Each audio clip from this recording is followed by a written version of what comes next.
வணக்கம். நான் உங்கள் PKK in life designs with PKK. இன்று ஒரு அழகான செய்தியோடு உங்களை சந்திப்பதில் மிக்க மகிழ்ச்சி. இன்னும் ஒரே ஒரு நாள் தான் இருக்குது இந்த ஆண்டை முடியறதுக்கு. நிறைய பேர் நிறைய பிரச்சனைகள் சந்தித்தோம், விஷயங்கள் செய்தோம், நல்ல விஷயங்கள் நடந்தது. நமக்கு பலவிதமான விஷயங்கள் நடந்து பல பாடங்களை நாம் கற்றுக்கொண்டோம், சந்தோஷமாக இருந்தோம், ஒருவரை ஒருவர் நாம் அறிந்து கொண்டோம். இது நிறைய விஷயங்கள் நடந்திருக்கு. ஆனால் எல்லாத்துலேயுமே முடிவில் நீங்கள் ஜெயிச்சிங்க. அது நம்புறீங்களா? கண்டிப்பாக நீங்கள் ஜெயிச்சிங்க. இதில் போன வருஷத்தில் நம்ம கற்றுக்கொண்டது என்னென்னா, நம் வாழ்க்கையில் நடக்கிற அத்தனை விஷயங்களும் ஒரு காரணத்துக்காக நடக்கிறது. நல்லா இருந்தாலும் சரி, ரொம்ப கீழே விழுந்தாலும் சரி, சந்தோஷப்பட்டாலும் சரி, வருத்தப்பட்டாலும் சரி, வலித்தாலும் சரி, வேலை எதுவும் இல்லாமல் நன்றாக இருந்தாலும் சரி, எல்லாத்துக்குமே ஒரு ரீசன் உண்டு. ஆனால் அந்த நேரத்தில் உங்களுக்கு நான் என்ன சொல்லி கொடுத்தேன்னா, I do it, everything happens around me for a highest good. என்னுடைய நல்ல சிறந்த விஷயங்களுக்காக, என் வாழ்க்கையை அபிவிருத்தி செய்ய எல்லா விஷயங்களும் என்னை சுற்றி நடக்கிறது, எனக்கு நடந்து கொண்டு இருக்கிறது அப்படின்னு நம்ம சொன்னேன்.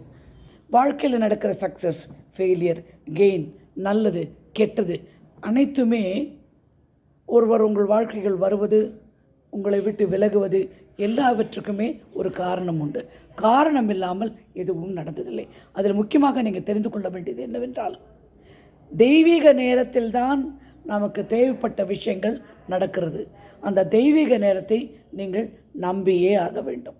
அது தவிர்க்காமல் அதை நம்பி, பிலீவ் அண்ட் ட்ரஸ்ட், நம்பிக்கை, நான் நல்லா இருப்பேன், நான் சந்தோஷமாக இருப்பேன், என் வாழ்க்கை சிறந்தது அப்படி நீங்கள் நம்பணும்.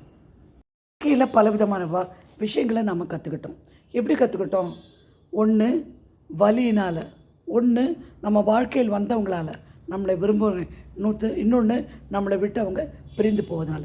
பிரிந்து போயிட்டாங்கன்னு சொல்லி மூலையில் உட்காந்து அழாதீங்க.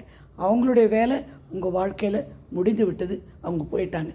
வர்றாங்களா, அவங்கள வரவேறுங்கன்னா அவங்களுக்கு இன்னும் உங்கள் வாழ்க்கையில் வேலைகள் நிறைய இருக்கிறது என்ற அர்த்தம். வாழ்க்கையை வேறு விதமாக பார்க்க நாம் கற்றுக்கிட்டோம். பிரபஞ்சம் என்கின்ற ஒன்றை நாம் எல்லாம் உணர்ந்தோம். அந்த பிரபஞ்சம் நாரும் இல்லை, நாம் தான் நினச்சோம். நமக்கு அதுவும் உண்மைதான். ரெண்டாவது, நமக்கு வேண்டுவன அனைத்தையும் செய்யக்கூடிய சக்தி வாய்ந்தவர்கள் நாம் என்பதை நாம் புரிந்து கொண்டோம். போன வருஷம் நிறைய லெசன், எனக்கே லெசன். இவ்வளோ பேர் இதை விரும்பி பார்க்குறாங்க, இவ்வளோ பேருக்கு இது நன்மை செய்ய முடியும் அப்படிங்கிற ஒரு விஷயம்.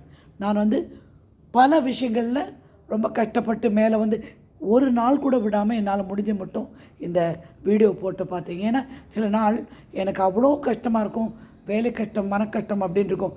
இருந்தாலும் நான் பிரபஞ்சத்துக்கு செய்கிற என்னுடைய கடமை, அதில் நான் தவறக்கூடாது அப்படின்னு சொல்லிட்டு செஞ்சுட்டு இருந்தேன். அதே மாதிரி எத்தனையோ பேர் எத்தனையோ விஷயங்களுக்கு நடுவில் சிரித்து, உள்ளுக்குள்ளே அழுது வெளியில் சிரித்து எத்தனையோ பேர் நீங்கள் இருக்கீங்க. உங்கள் எல்லாருக்கும் என்னை சிரிப்பு தவிர வேறு ஒன்றுமே கிடையாது. சந்தோஷமாக இருப்பீர்கள். நிறைந்த வாழ்க்கை, பெரும் செல்வம், மன அமைதி அத்தனையும் உங்களுக்கு குறித்தாகும் என்று கூறுகிறேன். நாளை ஒருவேளை டைம் இருந்தால் வீடியோ போடுவேன். இதோட செகண்ட் அன்றைக்கி தான். Wish you all the very best. என்னெல்லாம் நீங்கள் வாழ்க்கையில் ஆசைப்படுறீங்களோ அத்தனையும் உங்களுக்கு கிடைக்கும்படி நான் எல்லாம் வல்ல இந்த பிரபஞ்சத்தை வேண்டிக் கொள்கிறேன். என் தந்தை, என் தாய் அவர்களுக்கு என் வணக்கத்தை தெரிவித்துக் கொள்கிறேன். என்னை சார்ந்த அத்தனை பேரும் நலமுடன் வாழ, உங்களையும் சேர்த்து தான், நீங்கள் தான் என்னை சார்ந்தவர்கள், வாழ நான் பிரார்த்திக்கிறேன். ஒரு சின்ன ஷார்ட் வீடியோ தான் போட்டேன். எனக்கு டைம் இருக்க மாட்டேங்குது. ஆளுங்க வந்து போயிட்டுருக்காங்க. எனக்கும் கொஞ்சம் வேலை இருக்குது. அதனால் ஓகேங்களா, நல்லபடியாக இருங்க.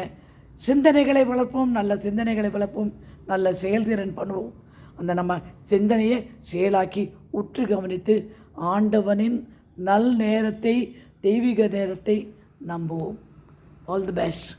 இனி ஒரு செய்தியோடு உங்களை புத்தாண்டில் சந்திக்கிறேன்.